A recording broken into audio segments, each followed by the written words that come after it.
Hello guys, welcome back. कैसे हैं मेरे प्यारे प्यारे बच्चे? आई होप आप सब लोगों की तैयारी अच्छी चल रही होगी। कल शाम को बड़े सारे बच्चों ने 4 बजे वाला टेस्ट दिया था। आज भी शाम को 4 बजे आपका टेस्ट है इंडियन इकोनॉमिक रिफॉर्म्स का, यानी कि आईईडी के 3 चैप्टर्स का, पहला, दूसरा और तीसरा। ठीक है, बहुत सारे बच्चे टेलीग्राम चैनल को ज्वाइन कर रहे हैं। जो और भी बच्चे ज्वाइन करना चाहते हैं, डिस्क्रिप्शन में उनको इस टेलीग्राम चैनल का लिंक मिल जाएगा। तो चलो आज के एमसीक्यूज क्लियर करते हैं बच्चों। देखते हैं आज के एमसीक्यूज क्या है। ओके, पहला एमसीक्यू है आज का बच्चों। Saving function of an economy is given as s is equal to -40 plus 0.4y। तो बच्चे सेविंग फंक्शन क्या गिवन है आपको? -40 plus 0.4y। Okay, saving function होता क्या है बच्चे? सेविंग फंक्शन होता है कि एक इकोनॉमी में लोग कितना सेव कर रहे हैं। तो सेविंग फंक्शन को कैसे लिखते हैं हम? अगर मैं इसको वेरिएबल्स में लिखूं, दिस -40 रिप्रेजेंट्स -c बार, यानी कि जीरो लेवल ऑफ इनकम पे आप कितना कंज्यूम कर रहे हो, यानी कि कितनी सेविंग्स के थ्रू आप पैसा खा रहे हो, प्लस 0.4y। 0.4y क्या होता है बच्चे? 0.4y होता है यहाँ पर आपका एमपीएस, क्योंकि कंजम्पशन फंक्शन में यही चीज एमपीसी होती है। अगर मैं इसका कंजम्पशन फंक्शन बनाऊं तो क्या बनेगा? सी बार प्लस 0.6y। राइट, 1 में से अगर 0.40, 1 रुपए में से 40 पैसे अगर कोई सेव कर रहा है तो 60 पैसे यानी कि वो कंज्यूम कर रहा होगा। पूछा क्या आपसे क्वेश्चन के अंदर? यही पूछा है, एमपीसी। एमपीसी क्या है बच्चे? ये this is your MPC, 0.6 is your MPC, कि 1 रुपए में से 40 पैसे तो बंदा सेव कर रहा है और खा कितने रहा है, कंज्यूम कितने कर रहा है? 60 पैसा। तो द करेक्ट आंसर इज 0.6। ठीक है बच्चों, चले आगे। Okay, dash is the institution, dash is the institution that accepts deposits for lending purposes. बच्चे, ये इंस्टीट्यूशन डिपॉजिट्स एक्सेप्ट करता है और फिर उनको फर्दर लेंड करता है। राइट, ये किसका पर्पज है बच्चे? RBI is not the answer. RBI central bank होता है और आरबीआई ये सब काम नहीं करता कि जनता से डिपॉजिट्स लेके आगे फिर फर्म्स को बांटने का काम करता है। ये काम किसका होता है बच्चे? कमर्शियल बैंक्स का होता है। एलआईसी का ये काम नहीं होता, गवर्नमेंट ऑफ इंडिया का भी ये काम नहीं होता। Right, so the correct answer is commercial banks. Clear है? कुछ बच्चों ने एलआईसी भी टिक किया है, पता नहीं कैसे। नेक्स्ट है आपका क्वेश्चन बच्चों, if in an economy the value of investment multiplier is 4। आपको के दे रखा है बच्चे, K is equal to 4 and autonomous consumption is 30 CR. C bar दे रखा है आपको, सी बार दे रखा है 30 करोड़। डन है जी। The relevant consumption function would be, consumption function आपको, कंजम्पशन फंक्शन अभी अभी मैंने बताया, कंजम्पशन फंक्शन होता है C bar plus MPS into Y. आपको सी बार दिया हुआ है यहाँ पर 30, एमपीसी, सॉरी बच्चों, MPC, my bad, this is B. तो आपको एमपीसी निकालना है क्वेश्चन के अंदर। एमपीसी, एमपीसी कैसे निकलेगा बच्चों? के का फॉर्मूला क्या होता है? के is equal to 1/MPS।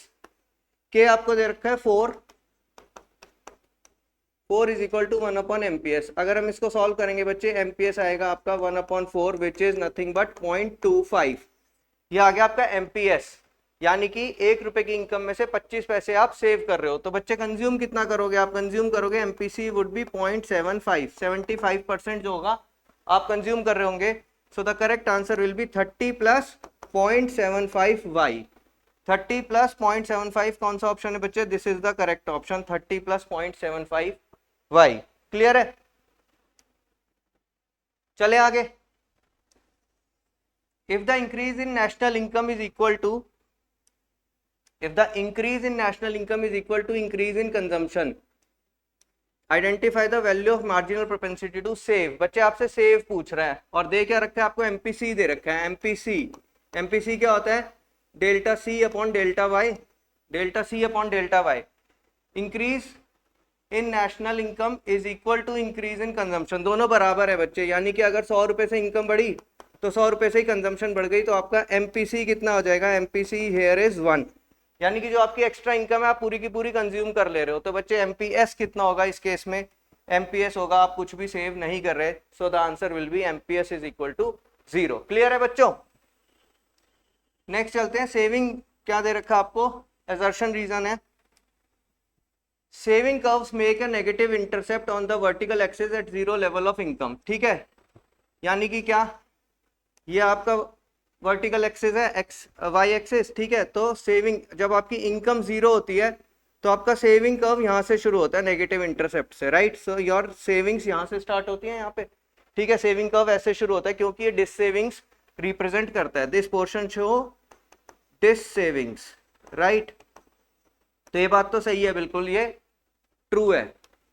Reason क्या दे रखा है बच्चे, रीजन मैंने बताया आपको, रीजन क्या होता है, the reason is dissavings, क्योंकि जीरो लेवल ऑफ इनकम पे भी बंदा कुछ तो कंज्यूम करता है, तो जितना ये कंज्यूम कर रहा होता है ऊपर की तरफ, वो कहां से कंज्यूम कर रहा होता है, डिस सेविंग्स करके। इन्होंने क्या रीजन दे रखा है, इन्होंने रीजन दे रखा है saving function refers to functional relationship between saving and income. तो ये क्या बोल रहे हैं बच्चे, सेविंग फंक्शन क्या होता है, सेविंग्स अपॉन वाई होता है, एस अपॉन वाई। ये बात भी सही है, लेकिन ये पहली वाली बात का रीजन नहीं है, right. So the answer is both A and R are true but R is not the correct explanation of A। Clear है बच्चे, दोनों बातें सही थी, लेकिन दूसरी वाली बात पहली वाली बात का रीजन नहीं थी। ओके जी, चले आगे। फर्स्ट इंडस्ट्रियल पॉलिसी, बच्चे यहां पर बहुत सारे बच्चे गलती करते हैं, क्योंकि हम लोगों के दिमाग में क्या चढ़ा हुआ है, आईपीआर 1956 चढ़ा हुआ है, आईपीआर 1956 चढ़ा हुआ है। बच्चे पहली इंडस्ट्रियल पॉलिसी रेजोल्यूशन कब आया था, हमारा देश आजाद हुआ था 1947 में, 1948 में हम लोग रिपब्लिक बने थे, रिपब्लिकन कंट्री बने थे, और 1948 में ही हमारी फर्स्ट इंडस्ट्रियल पॉलिसी रेजोल्यूशन आया था। हालांकि तब हमारे देश में इतनी इंडस्ट्रीज नहीं थी, तो वो फेल हो गया था, और उसके बाद 1956 में जो हमारा सेकेंड इंडस्ट्रियल पॉलिसी रेजोल्यूशन आया था, दैट वाज अ सक्सेस, जिसमें हमने शेड्यूल ए, शेड्यूल बी और शेड्यूल सी की बातें करी थी। सो बहुत सारे बच्चे इसका आंसर 1956 से टिक करते हैं, जबकि the first industrial policy resolution was came in 1948। Clear है बच्चों, बहुत सारे बच्चों को पता है, 16% बच्चे हैं जो गलत कर रहे हैं। Identify which of the following is a non institutional source of rural credit, ठीक है, non industrial credit source, non institutional निकालना है आपको। तो बच्चे नबार्ड, नबार्ड एक इंस्टीट्यूशनल सोर्स है, regional rural banks are also institutional, money lenders, बच्चे लोकल मनी लेंडर्स जो होते हैं, this is a non institutional source of rural finance. Okay जी, so money lenders is the correct reason, correct answer. ये क्या है बच्चों, दो स्टेटमेंट्स दे रखी है आपको। पहली स्टेटमेंट क्या बोल रही है, on the job training helps to bridge the gap between theoretical concept and practical experiences, ठीक है ना भाई। यहां पर आपका थ्योरेटिकल नॉलेज है और यहां पर प्रैक्टिकल एक्सपीरियंस है, तो जब ऑन द जॉब ट्रेनिंग होती है, तो ऑन द जॉब ट्रेनिंग में आपकी थ्योरी और प्रैक्टिकल नॉलेज का जो गैप होता है, उसको ब्रिज करने में ऑन द जॉब ट्रेनिंग आपकी हेल्प करती है। पहली स्टेटमेंट ट्रू है। सेकंड स्टेटमेंट क्या, on the job training update the employees, yes, with the latest changes in their work field, yes बच्चे, क्योंकि जब बंदा थ्योरेटिकल नॉलेज कर आता है तो उसको लेटेस्ट चीज़ों के बारे में जानकारी उसको नहीं होती है, तो जब उसकी ऑन द जॉब ट्रेनिंग होती है तो उसको बड़ी सारी लेटेस्ट चीज़ों के बारे में पता लगता है। तो the correct answer is both the statements 1 and 2 are true. Clear है दोस्तों, चलें आगे।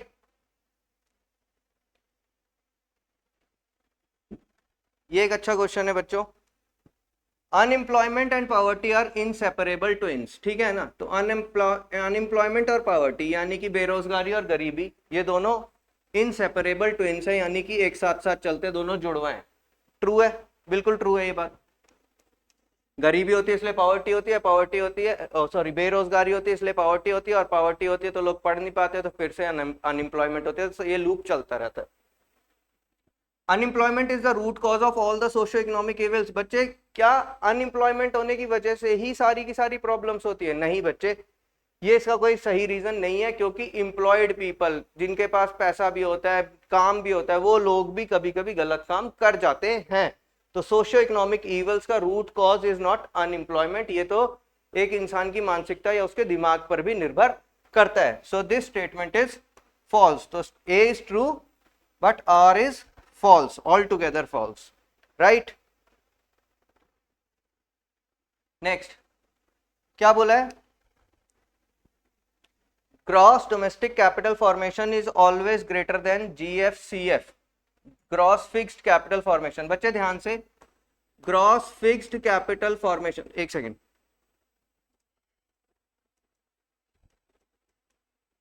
ग्रॉस डोमेस्टिक कैपिटल फॉर्मेशन जो होता है GDCF, इसके दो कंपोनेंट्स होते हैं, इसके दो कंपोनेंट्स होते हैं बच्चे, gross fixed capital formation plus change in stock. तो क्या बोल रहे हैं ये बोल रहे हैं क्या ग्रॉस डोमेस्टिक कैपिटल फॉर्मेशन हमेशा इससे ज्यादा होगा? बच्चे दो केसेस होंगे जब ये इससे ज्यादा नहीं होगा, या तो आपका चेंज इन स्टॉक जीरो तो ये दोनों बराबर हो जाएंगे, या आपका चेंज इन स्टॉक नेगेटिव हो तो ये ऊपर वाली जो टर्म है ये तो इसके कम हो जाएगी, रादर ये इससे स्मॉलर हो जाएगा, GDCF will be smaller than GFCF, तो this statement is false. Clear है? देख रहे हो बच्चों कितने क्वेश्चंस बच्चे अभी भी गलत कर रहे हैं।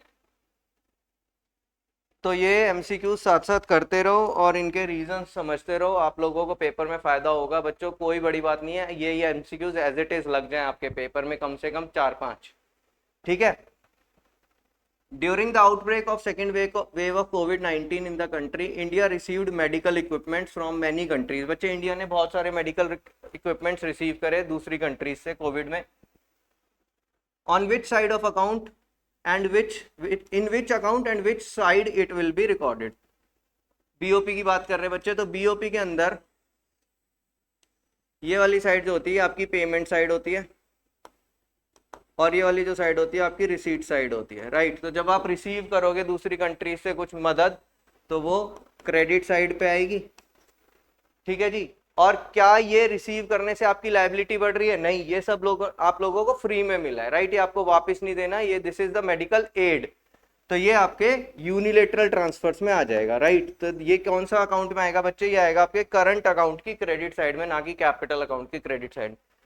कुछ बच्चों को डाउट हो सकता है कि सर यहाँ पर तो सिर्फ फॉरेन एक्सचेंज आता है, राइट, फॉरेन एक्सचेंज। जी नहीं बच्चों, मैं क्लियर करना चाहता हूँ, यहाँ पर फॉरेन एक्सचेंज भी आता है, यानी कि कैश, और अगर आपको काइंड में इक्विपमेंट्स मिले हैं तो वो भी इसी साइड पर आएंगे और इसी अकाउंट में आएंगे। करंट अकाउंट की क्रेडिट साइड पे आप इस ट्रांजैक्शन को रिकॉर्ड करोगे, ठीक है बच्चों, क्लियर है? ये जनरल नॉलेज का क्वेश्चन है, जिन बच्चों को आता है ठीक है, जिनको नहीं आता है वो यहां से याद रखेंगे कि नाबार्ड कब सेटअप हुआ था बच्चे। The direct answer is 1982। मैं आप लोगों को बता देता हूँ, जनरल नॉलेज का क्वेश्चन है, इसमें कोई लॉजिक नहीं है समझाने वाला, तो ये आप लोग कर लो और आप लोगों को याद रहना चाहिए। सिमिलरली आपका नेक्स्ट क्वेश्चन है, which Indian state has been held as success story in efficient implementation of milk cooperative. तो आप सब लोगों को पता होना चाहिए या पता होगा कि ये सारी की सारी कहानी गुजरात से शुरू हुई थी। जो आपकी मदर डेयरी ब्रांड है इटसेल्फ ये गुजरात मिल्क कोऑपरेटिव्स ने ही शुरू किया था। क्लियर है गाइस? चले आगे। Which objective of the government budget increases equality in the society? बच्चे इकोनॉमिक स्टेबिलिटी से गवर्नमेंट बजट में गवर्नमेंट कौन सा ऑब्जेक्टिव हासिल करना चाहती है? टू कंट्रोल इन्फ्लेशन, ठीक है, और बीओपी वगैरह, ये इस तरीके की चीजें इकोनॉमिक इंस्टेबिलिटी में आती है। तो यहाँ से गवर्नमेंट अगर इकोनॉमिक स्टेबिलिटी वाला अपना ऑब्जेक्टिव लेगी तो ये चीजें हम हैंडल कर सकते हैं, इन्फ्लेशन और बीओपी।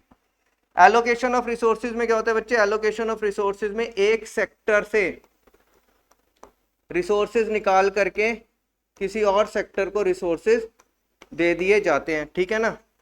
तो यहां से भी कोई इक्वालिटी वाली बात नहीं आती है। इकोनॉमिक ग्रोथ पे किस चीज पे जोर होता है? इकोनॉमिक ग्रोथ में किस चीज पे जोर होता है? टू इंक्रीज द प्रोडक्शन,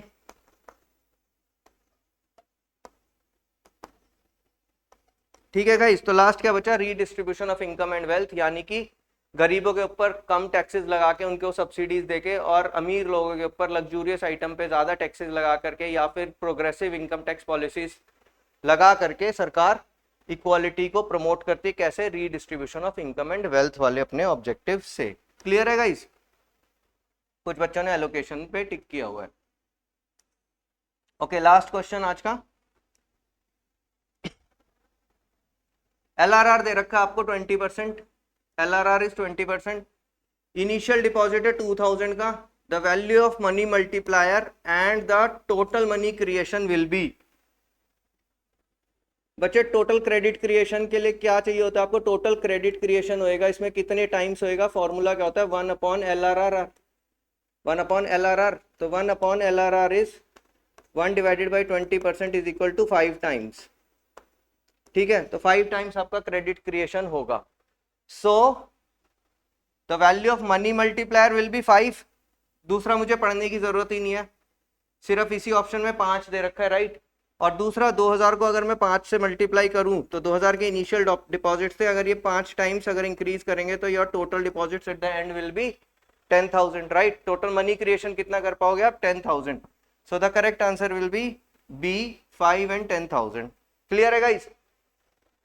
तो ये थे आज के एमसीक्यूज। ओके, आई होप आपको सारे एमसीक्यूज क्लियर होंगे। आप ये सब खुद कर सकते हैं एमसीक्यूज टेलीग्राम लिंक पे जाकर के। टेलीग्राम लिंक इस वीडियो के डिस्क्रिप्शन में मिलेगा, मेरे चैनल के बायो में मिलेगा। और आज शाम को 4 बजे आपका फिर से टेस्ट है 3 चैप्टर्स का, इंडियन इकोनॉमिक रिफॉर्म्स का, यानी कि आईईडी के चैप्टर 1, चैप्टर 2 और चैप्टर 3 का।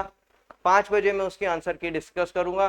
तो गाइज ज़्यादा से ज़्यादा बच्चे उस टेस्ट को दें और अपनी लर्निंग को एनहेंस करें, right. Thanks a lot, thank you guys, thanks for watching.